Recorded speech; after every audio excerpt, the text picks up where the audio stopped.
Come with me and you'll be in a world of pure imagination.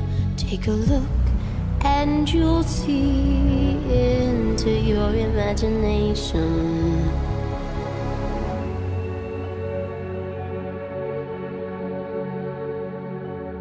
We'll begin with a spin, traveling in the world of my creation. What we'll see will defy explanation.